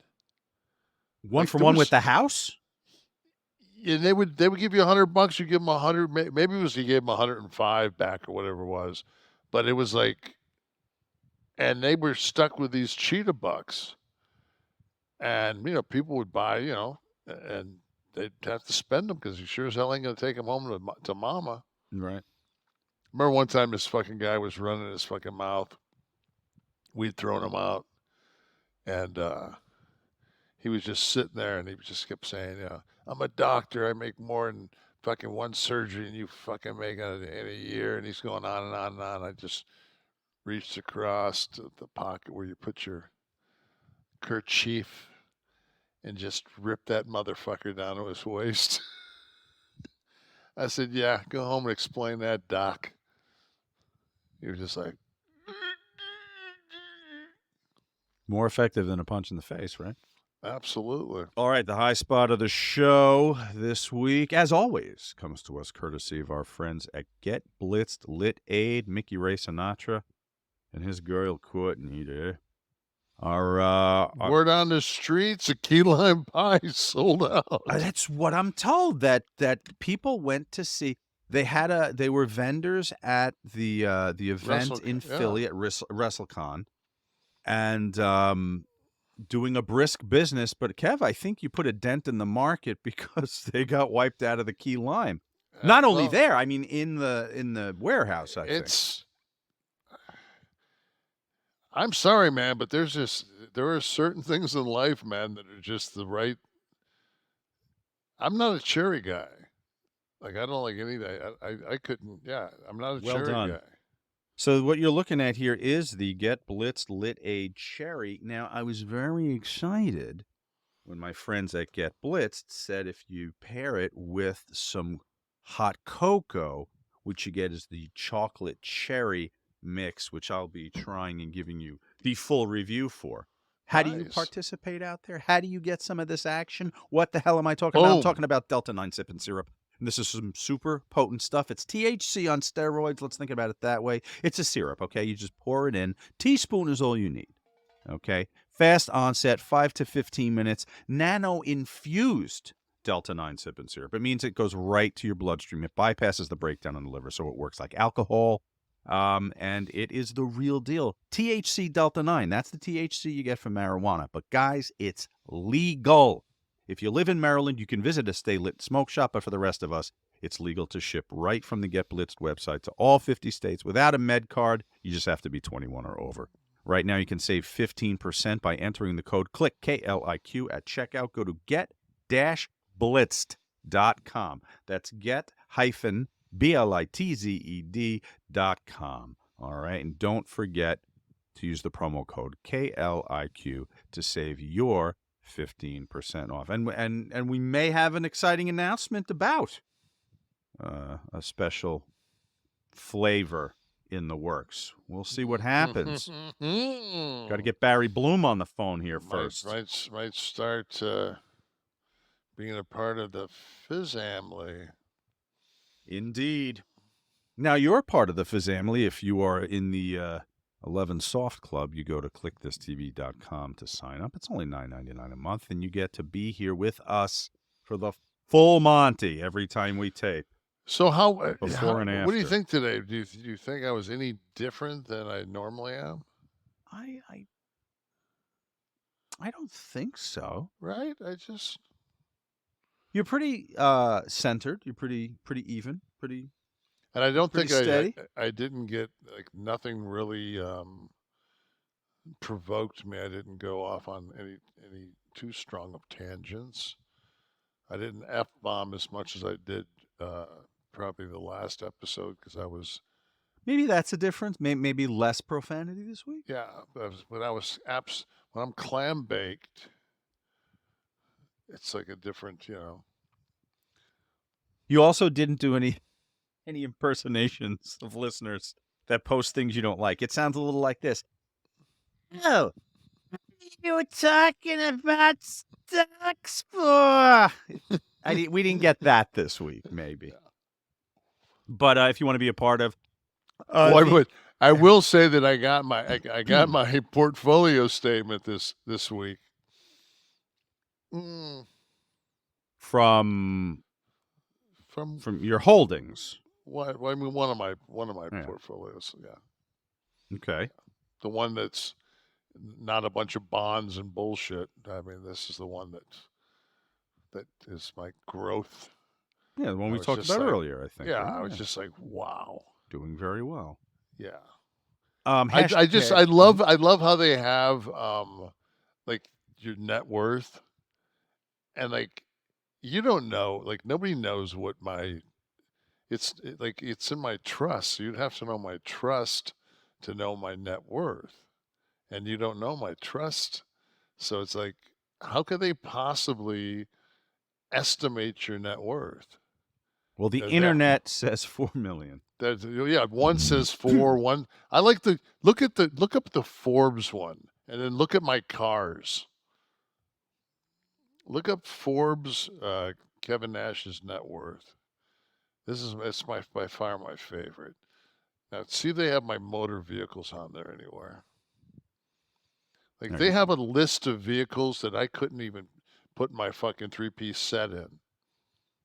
They got like Lamborghinis, and I'm like, yeah, you guys have got me. I have a house with 2 pools.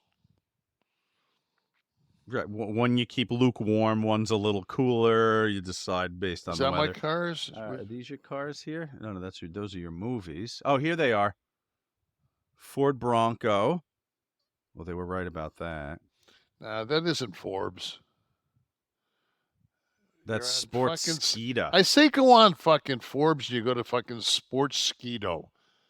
It's close. No, it's not. Jesus Christ, it's just, it's like, if you want to get information, you gotta go on. Can we go on Forbes and look up Kevin Nash on Forbes? It's just, it's not that hard. Well, let me know when you get to the cars, and I will address that. It might be a tab at the top there. Hashtag Ask Nash. Hold on a second. Before we do this, let me just... Determined. Motherfuckers, man.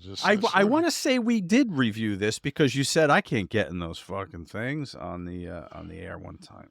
Forbes net worth Kevin Nash. Just got a news bulletin, and Jungle Boy is wrestling in New Japan tonight.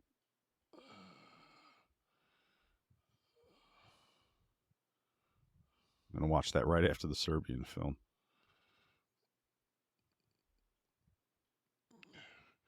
Oh, here's one that I'm 30th richest characters in wrestling. My net worth jumped to $8 million. If that's chartable, it's up 5 from 7 million. Exactly. Contents number 3. I'm number 3. So I gotta go to number 3. Go ahead.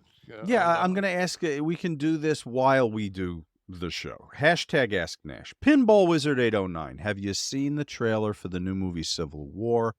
Do you think it may lead to some unrest as we get closer to the presidential election? I did see that trailer, by the way. Did you catch that, Kevin? Yeah, it was the kid from Friday Night Lights. I'm hoping it shines a light on the stupidity of this country, rather than people, rather than it causing unrest. I hope it holds up a mirror to what we're destroying. Jesse Plemons, is that the actor of which you are referring, Kevin? Yeah. Okay. Kev, you think that'll cause any unrest? Well, I would hope not. Me too. Did you get those cars yet, by any chance? No,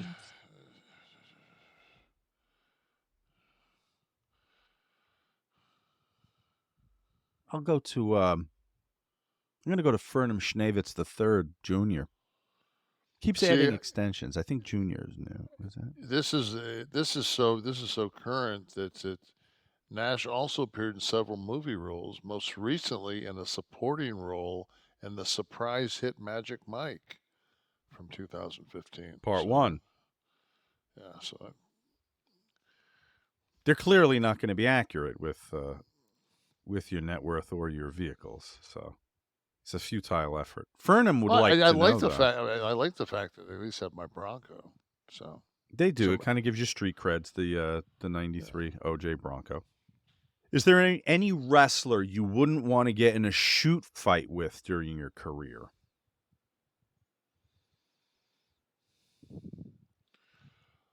There's none of them I would want to get in a fight with. It's not what we're there to do. Well, Haku always had a reputation, right, for being like, ferocious outside the ring in a legit fashion. I think that anybody that's fought in their life, I mean, I don't think that when shit goes down, I guess it goes down. Mm-hmm. I don't think you like. There's a picture of me sitting on Haku's lap drinking a beer. I've seen that. Yeah, it's like. Is there anyone that would surprise me that you've seen hold their own? Like did Harvey Whippleman pull a guy's balls out of his shorts and wrap them around his neck? I was sitting there and I just came off my quad tear, and Goldberg and Jericho got into it, and Bill came at Chris, and Chris just fucking front face locked him. And that was it. I mean, it wasn't a fucking a punch thrown. Mm-hmm. I just sat there. I didn't move. I'm like, because the only thing that was going to happen to me was I was going to fucking tear something else. I just fuck that. Nowadays, that front face lock would have made all the wrestling news, and they might have aired it on TV as part of a tag team angle. That front face lock actually made me lose my Hell in the Cell match against Triple H. Because you were torn up from seeing it. Yeah, it's just I'd never fucking recovered. So, I mean, I should have beat Triple H. I had him beat. I hit him with my finish. I just couldn't fucking finish him fast enough because I witnessed that fucking front face lock in the locker room. Right, you were broken up. So it's Jericho's fault. Exactly. Fucking bully. DNY, what up, fellas? Hey, big man. The Kliq always seemed like a good time, but I always wondered, is there any member who doesn't take jokes as good as the rest of you? And who was the biggest jokester between you guys? Good question. You don't fucking rib guys in your car. Well, maybe not a rib. What about just, I don't know, teasing? I used to fucking blaze by exit after exit once Scott said he had to piss. Oh, fuck, I'm sorry. You got to piss, don't you? See, that's a perfect example. Yeah, I would always do that, but because you knew fucking once Scott fucking broke that fucking that bladder, baby bladder was stopping every 7 miles. We would never have gotten anywhere. I remember we stopped up in Wisconsin, and we pissed on the side of the road. And this is why like Scott was. Everybody else we'd pull over, and we would just piss on the side of the road. But you got to, that's the same thing though as you always drink canned beer, because you can, like, you would always see a rookie get like, you go into the 7-Eleven or wherever you're going to go get your beer, and you'll see a rookie come out with fucking long necks, and you're like, okay, so if we get pulled over, you're going to take those empties and put them up your ass? Go back in and get cans. So like, why? And then they'll be driving along the road, and then you finish your beer and you hand it to the co-pilot, and the co-pilot puts it on the floorboard, stomps it, and puts it underneath until you get about 10 of them. Then you make sure nobody's behind you. The window goes down. You toss 10 empty crushed beers. Right. That way there, at least the convict's got something to pick up the next day. So you're kind of, doing some good. Who was the, was there one of you that was more of a jokester than the others? I would say Pac. Pac was probably the jokester. Okay. Live audience questions. Who's here? Our friends in the 11 Soft Club. Dan Updike. Let's make Kev laugh. Kev, for anyone who does not have Peacock, will you share the Chevy Corsica travel story in Chattanooga with Stone Cold? I think it was a Lumina. I think it was a Chevy Lumina. No, it was just we were traveling from, I think, Atlanta to Chattanooga, or Chattanooga to Nash. We were somewhere. I think it's wherever the road turns to 24. So 75 turns to 24, somewhere along there. Okay. And I'm like on 2 wheels in this Lumina, In fact, Steve just like real, just Stone cold, looks over at me and goes, "God damn, man.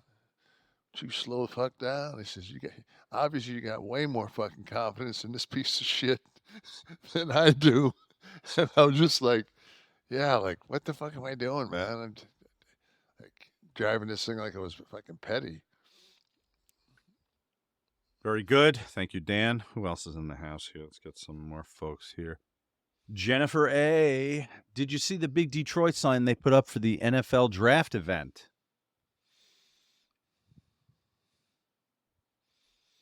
There it is on. Let's look at some of the fucking houses behind it there.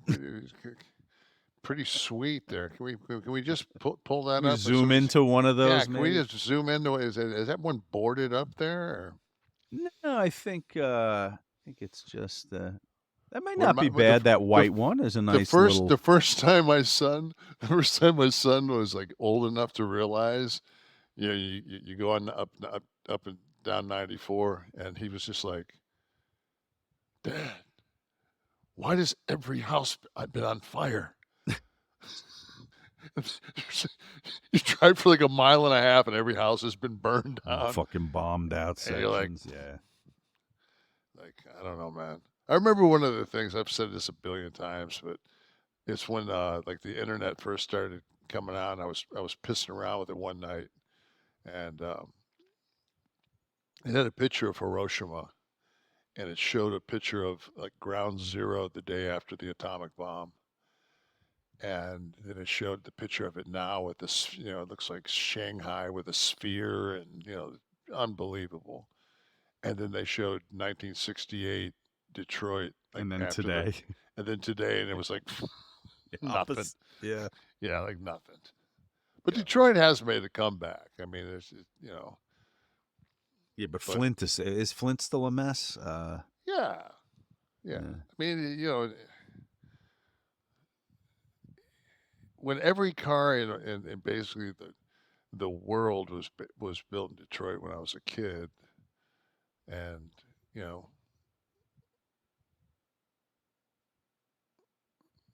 when you lose that, we had 1 million people in Detroit. I think Detroit was this. When I was a kid, I think Detroit was the 6th largest city in America. Peter D. Locker room etiquette apparently is that when a wrestler arrives, they shake the hands of all the other wrestlers. Is this for real? What if I'm a jobber and you're talking with Triple H and HBK? Do I really walk up and shake your hand at that time? What is with that locker room etiquette? What's the proper thing to do? Here I am on my first night in the company. You're wondering why they hired a 5'9" so much. Worker. Mm-hmm. It's changed so much throughout the years. I mean, it used to be fucking, you do the, hey, brother, the little touch pinch. Hands like, yeah, just, like, hey, brother, we're smart. We can work, brother. I'm light as a feather, brother. I got my shit in the tris on, brother. I can work his ill or I work his ill or his ace, brother. And then I just, because it's me, I walked in the locker room and I was just gassed to the gills, and I shook everybody's hand like you would at the construction site. I shook their hands like a dude. They'd be like, "Oh my God, he's not smart." And they would just think like, "Oh, he's going to be." You didn't do the. I didn't. Yeah, I just. Hey, boom!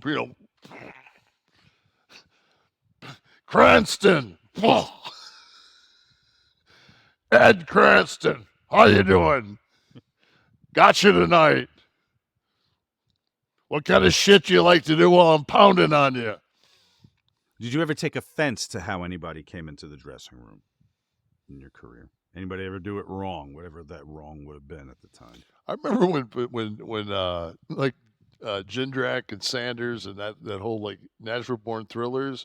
I remember I walked and we were I think we were wrestling in Atlanta, and I'd put my bag on the chair in front of it was like a locker stall that was open, like a sports thing. But I put my bag on top of the chair, and the chair was backed against it. I walked in there, Jindrak's bag was in the fucking locker. My bag was on the floor. And, you know, your bags aren't, nobody has tags on their bag, especially your work bag. You know, you fucking take that thing with you everywhere. And I'm like, and so I went across, just sat like across. And I was like working with those guys at the time. And I'm like, let's see who the fuck moved my bag. In walks Jindrak. And I said, fucking greenhorn. Jesus Christ. I said, it's one thing you fucking still throwing left-handed clotheslines. I said, don't fucking be. I said, God, man. I said, man, thank God it's you. You're my buddy. I like you. I said, man, if it had been somebody else, I said, fucking, you would have, before the night was over, I said, you would have had fucking shit in your bag. Cause for another memo from the corporation. That's right. Kindly don't defecate in anyone's hat or bag. Let's clean it up here with the audience. Jen Vargo, can I get a happy retirement? Knew it was coming, but glad to get away from two. So you retired, Jen? This is an auspicious moment if this is the case. Happy retirement if that's it. Happy retirement. Do something productive with your retirement. Don't wait to die, for God's sake. My sister-in-law's got 2 weeks left with Little Caesars. All right. That was my sister's birthday yesterday. Oh, she appreciates all the traffic we gave them in the early years, debating the square pie up in Detroit style, Baba. It still goes on. Who else from the house? Humberto Ramos. Have you guys heard of the Yuba County Five? There's an episode on Netflix of on a show called Files of the Unexplained. It happened super close to where I lived back in the 70s. Files, was it like a UFO type thing? I don't know it. I'll have to look. Oh, I'm glad this is great. So my wife's totally in everything aliens. Mm-hmm. And because I've illegal aliens, or you're talking about space aliens? Space aliens. Okay. So, as I stated earlier, because I've just completely bogart the fucking television at all times. I had a friend of mine come over the other day, and the women were in the front room, and I gave him a little of the prime key lime mixer cocktail, little buddy system. And he says to me, he goes, you know, because he's retiring. He's a retired teacher. And he's like, I'm pissing in a bottle. This is fucking tight. This is tight, too, because it's an Evian bottle. So I got like zero. You get a wide mouth? No, I got a little. I'm directing the urine into this fucking. I feel like Alexander fucking. Was it Monday? It Takes a Thief. Wasn't that Robert Wagner? Was it Takes a Thief? Maybe, yeah. To Catch a Thief. It Takes a Thief? To Catch. Who was? No, it was a series. Wasn't it To Catch a Thief? Wasn't that Papard? Maybe. I don't know. How'd you do? No spillage? We good? I mean, when does the cleaning woman come? Can you take ahead? There you go. You got a roll. a little spillage here, but I mean, very. All you motherfuckers out there that watch all these wrestling podcasts on these networks, there is no show as wonderful as this one for the type of reality that you're getting right now. A little bit of this. Well, this. But for a pretty good fucking dosage. Jesus Christ. And that's a small. Look at the opening on that. Either you have a piss pop cock or you have very good aim. No, I've spent my life fucking driving up and down a road. Right. But you had cans. Huh? No, but you got Gatorade bottle. I mean, you got the Gatorade bottle for it. I remember the thing with me always was like fucking, once I started drinking beer, you give me a Gatorade bottle, I got a pinch, roll down the window, dump, because I piss more in a quart easy. So, what is this thing here? This is 33? 33.8 ounces. And you're about what? 3/4 to the top there? Oh shit, man! I'm right to there. Right.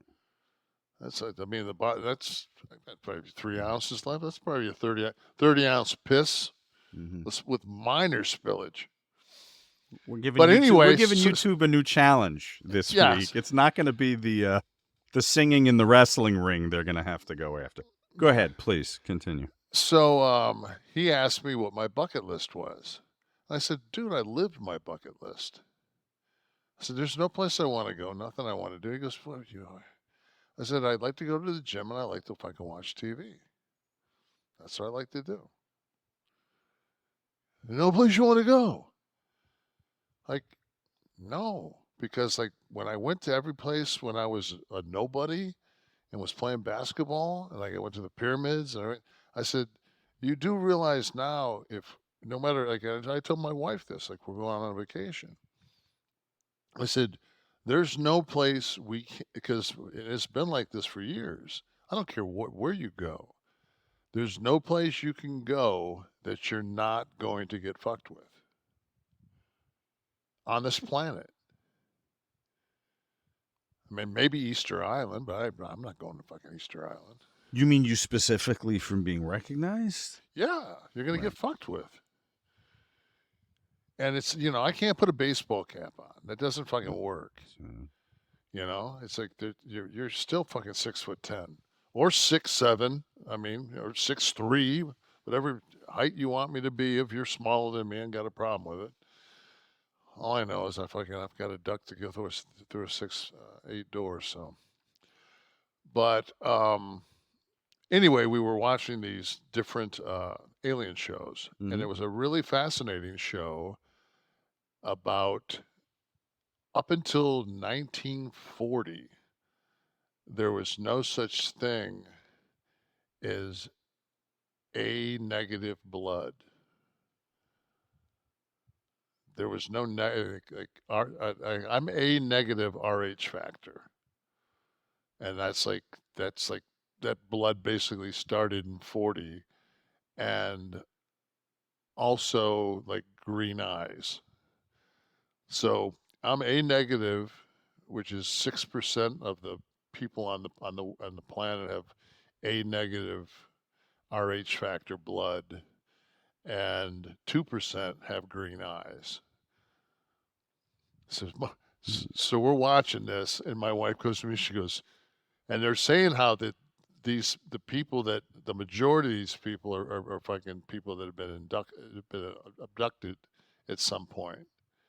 And there was this one story where the person that was abducted woke up like 3,000 miles from where they were abducted. And it was like they woke up and they had no idea that they'd been gone 18 months or whatever at the time. Well, it was like a significant amount of time. Had no idea where they'd been, no idea. Like, so, who fucking knows? Yeah. I don't remember 4th grade very much, so. But maybe, I think maybe I was gone that year. The blood and the eye color just give further evidence of the Borg Genesis status. I think so. That and the fact that I don't train shoulders and my shoulders grow. So those two things. I should remind everyone that Kliq This is a production of Butch and Sundance Media, produced in association with Podcast Heat, created by Tristan Nash, Kevin Nash, and Sean Oliver, producer Steve Kaufman, graphics by Dominic D'Angelo, title sequence and audio edit by Wesley Burleson, theme song by Dale Oliver, technical research by Tristan Nash, copyright 2024, Butch and Sundance Media. Kev, you want to do another one? Well, it depends if I get through the Serbian film or not.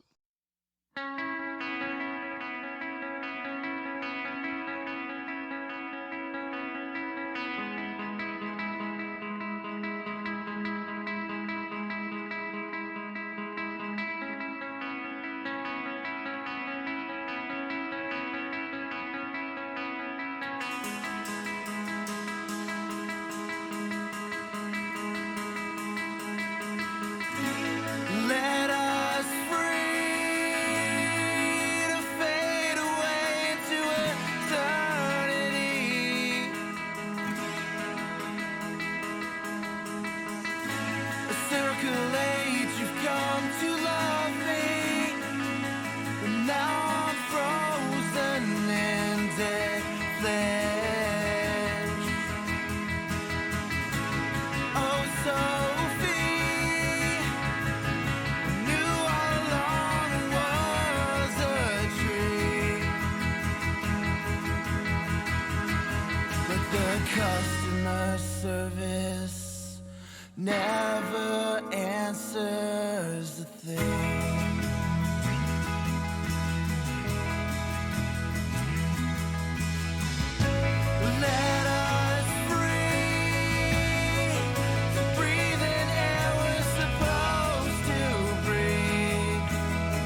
The customer service never answers the